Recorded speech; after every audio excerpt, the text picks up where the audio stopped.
beautiful people. Welcome back to the African Comic Guy. And today we get to talk about one of my favorite movies. And it's actually become this cult classic, like an icon over the last 5 or 6 decades. And it's because, kind of like, with Star Wars, how Star Wars has rabid fans, good fans. Planet of the Apes has actually done the same thing over the last 40 or 50 years. It's developed this cult following, and people love these movies. And we're about to talk about them because they're about to do another one following the last three movies. So we're about to talk about it. But before we do, like always, let's cue the show.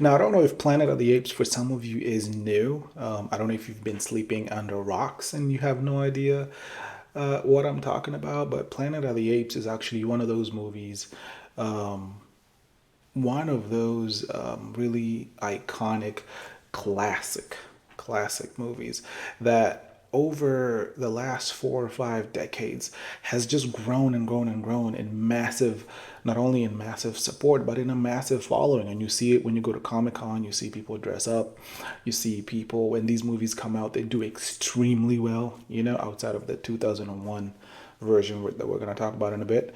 But majority of these movies, based off of not only good acting, good directing, and good storytelling, they've done extremely well.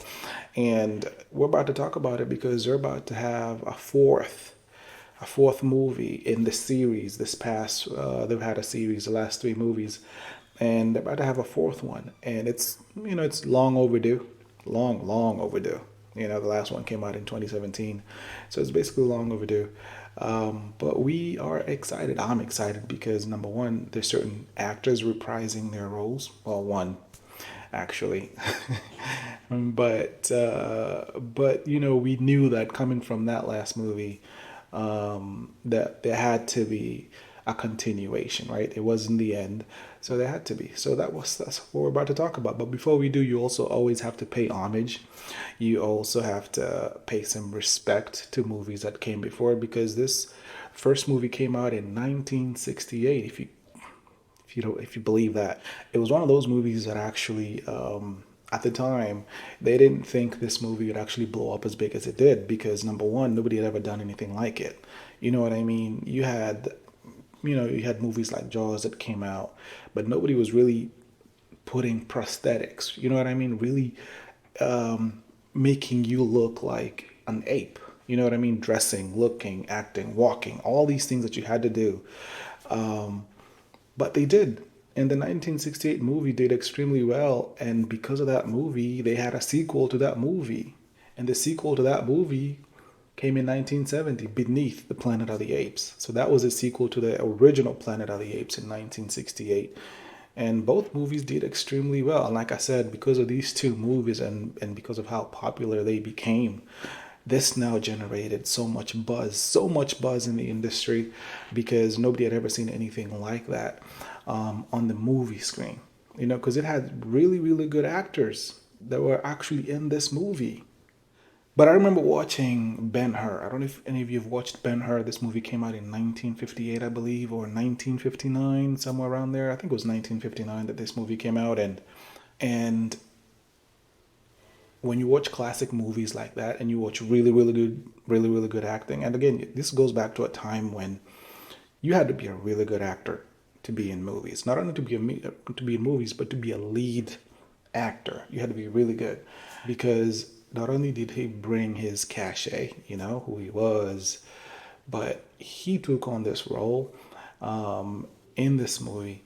And I think because of that, together with some incredible other actors and directing and the story itself, this movie, these two movies became like cult classics. And actually, if you go to I don't know, TCM or Turner Classic Movies. It's one of those movies that they keep showing on and on and on because that's how popular these movies became. And because of that came a show. Now, because of the success of those two movies, the original Planet of the Apes and Beneath Planet of the Apes, there was a high. And like everything, most studios always want to what capture that moment, right? Because a lot of people are excited, the buzz is in the air. Why not do a TV series? And they did a TV series in 1974, and it didn't do extremely well. Now, again, it had buzz, but I guess it just goes to show that lightning doesn't really strike twice. And unfortunately for them, it wasn't really well received. Now, it did okay to finish the season, but it didn't do well enough to not only keep the buzz going and get people still motivated to watch. You know what I mean? Back then, you really had to have really strong, really good, well, like well-written shows. It was the 70s, so comedies were just everywhere, right? Really good comedies. So you really had to capture people, and unfortunately, they didn't. Which goes to show, you can have a really good idea, but unfortunately, if it's not really well written, um, the the casting wasn't bad, but it's not well written, and also the times, right? You have to read the times, and timing works. So it didn't really work for them, and because of that, it took a very very long time for them to actually force studios to really feel good about bringing this movie back to the screens, right? And so it took a very long time. So from 1974, the next time we saw Planet of the Apes was 2001, and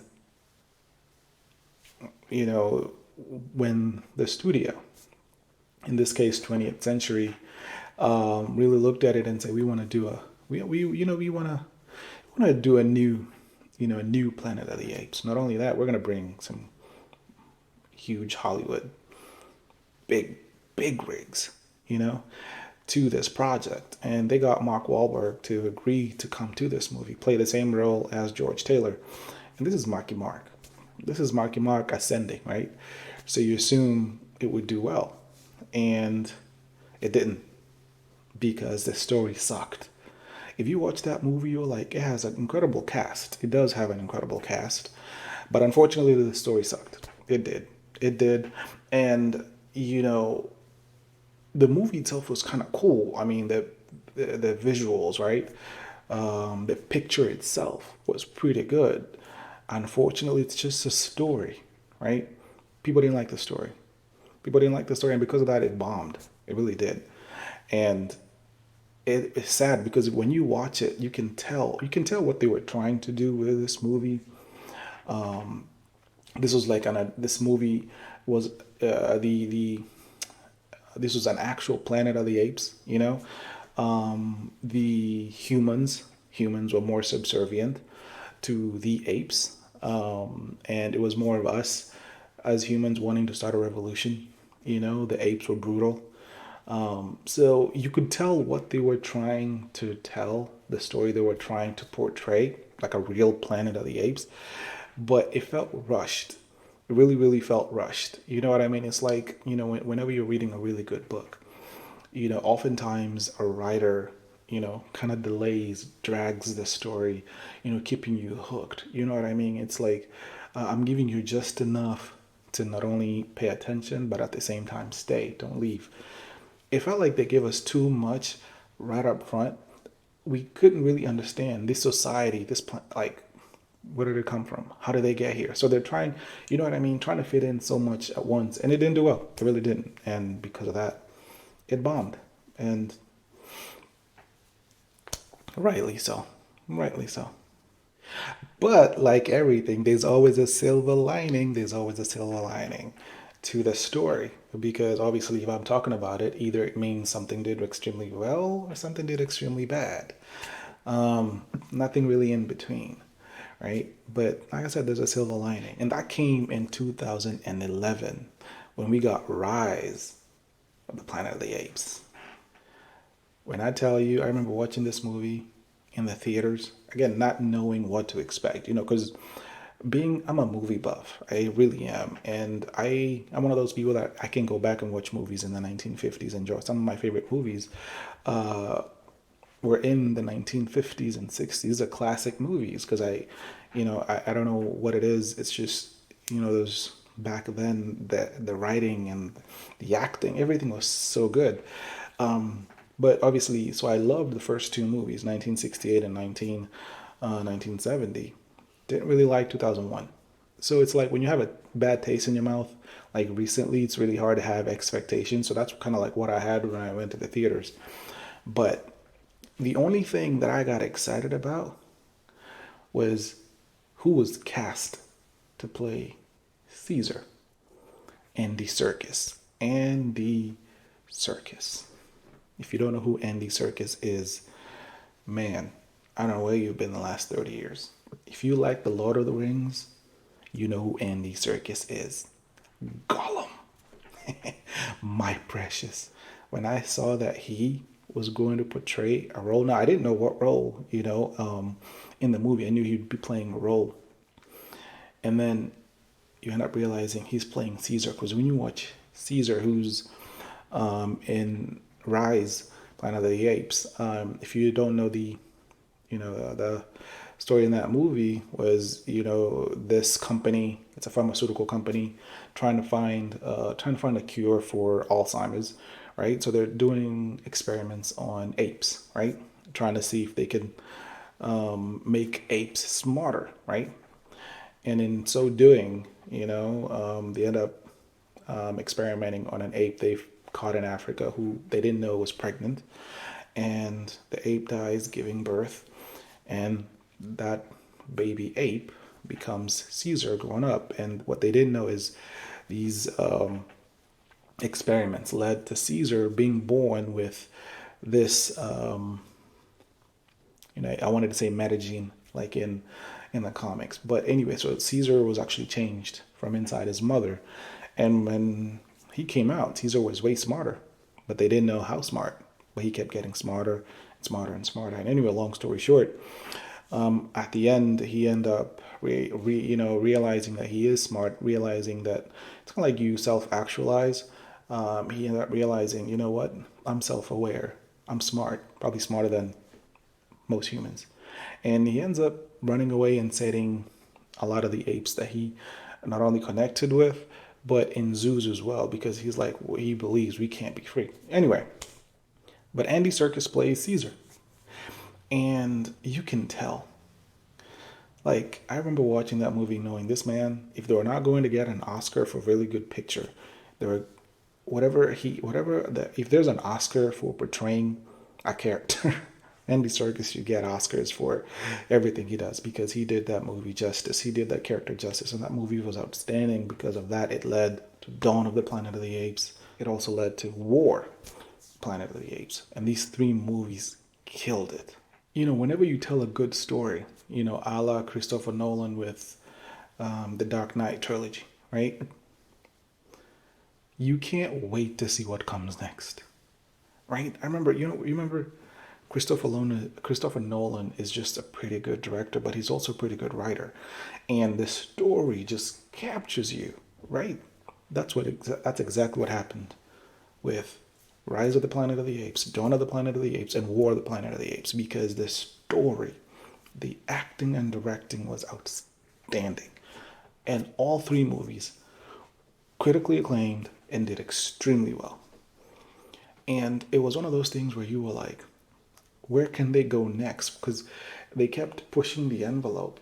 But because they had good stories and they had good actors and, and good directing, it never fell off. You know what I mean? Because, sometimes you'll watch the initial movie, right? The original movie, and the sequels just suck. They just kept raising the bar. And all three movies were outstanding, and including the last one. And unfortunately, if you haven't watched it, this is a spoiler. Caesar ends up dying because, in the story, he saves the apes from humans because It's like, it's funny how a story starts with apes in cages, and then they're free in dawn, right? They formed a civilization living in the redwoods, right? In San Francisco, they're free. They have their own society. They give birth. They have doctors and teachers. Not your traditional doctors, but you know what I mean. So they have a society that works. And then when it comes to war, now they're back in cages, right? And they have to fight their way out again. And so you're like, it's come full circle. But at the end, even when Caesar dies, saving the apes, you still have this feeling, this is not it. And I remember feeling that. I remember feeling like, wait, it has to be something. You can't just leave us like this. There has to be something coming after this. And there wasn't until now, when we found out that they're making the fourth movie in the storyline.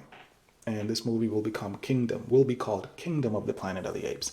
Now, in this movie that will come out actually in 2024, next year, the one thing we don't know, from everything we've heard, is it will be a continuation to the story that we've got so far, from Rise to War. So it's a continuation. So which means that Caesar's son, from War of the Planet of the Apes, where it left off with Caesar dying and then his son taking on the mantle or becoming the leader. So I'm assuming it's gonna pick up from there moving forward. So it's gonna be a new cast, obviously. And the only thing that we've heard now, Andy Serkis might reprise his role as like come back essentially to play a role. I don't know if he will, because it's always taxing. He's always talked about how it's very difficult. It's months wearing prosthetics, and sometimes not even wearing prosthetics. He's in these. He has technology on him. You know what I mean? So it takes a toll, and this is months and months of months, not only of prepping, but so we're not sure whether he's they're trying to get him to come back. We're not sure whether he will. Now, as a fan, I definitely want him to come back. I don't know what he'll play. He might even come out, even play a different, play a different role. I don't know, but we'll see. The hope is he does, in some capacity, come back to this movie. When he came on and he played Caesar, home run. And so, as a fan, I really want him to come back. I really do. But also, as a fan, I'm excited because, like I said, I knew there had to be more to this story, and I'm glad. I'm glad that they are actually continuing the story. And this is this is not a new movie. This is not a new storyline, not a new plot. This is actually a continuation to a movie and a story that's already been there, and it's been building up to this. So I can't wait to see it. As a fan, I can't wait to see it. And I remember when I just heard it, I knew I had to talk about it.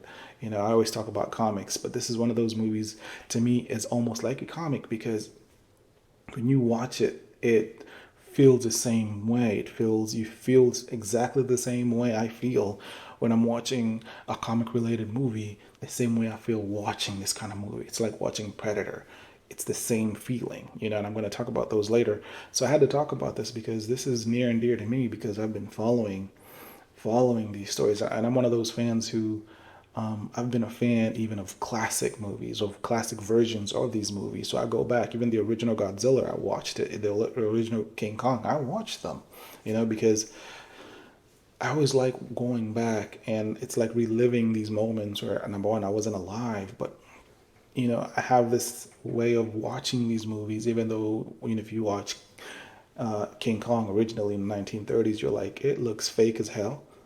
But I have a way of just sitting there and enjoying it and putting myself in the moment, in that time where people have never seen anything like this. You can imagine how people are reacting to this.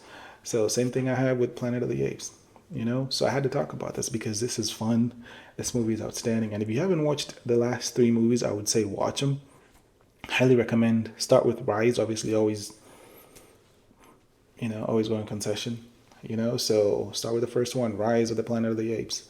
And I promise you, you're gonna fall in love with that story. End up watching all three, and then be like me.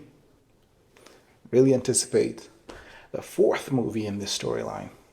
Anyway, guys, thank you for being with me. Thank you for coming along this journey with me. You know, I can tell my videos, you know, you guys are loving my videos. My views steadily going up, and I appreciate you guys. I really appreciate the love, the support, and I can't wait to see where this channel gets over the next 4 to 5 months, because I really believe we can do extremely well. So come along this journey with me. Let's build this channel. Let's build this to 1,000 followers over the next 8 to 10 months, and let's tell incredible stories. You know, and if there's anything you actually want me to talk about, if there's any comic, any movie that you want me to talk about, you know, just let me know in the comments. This is what you want me to talk about. If you have any questions about what I've talked about so far, what you feel like I should, talk about a lot more, especially if you're a comic fan. Let me know in the comics. But again, thank you guys. As always, this is the African Comic Guy signing off. See you later, guys. Peace.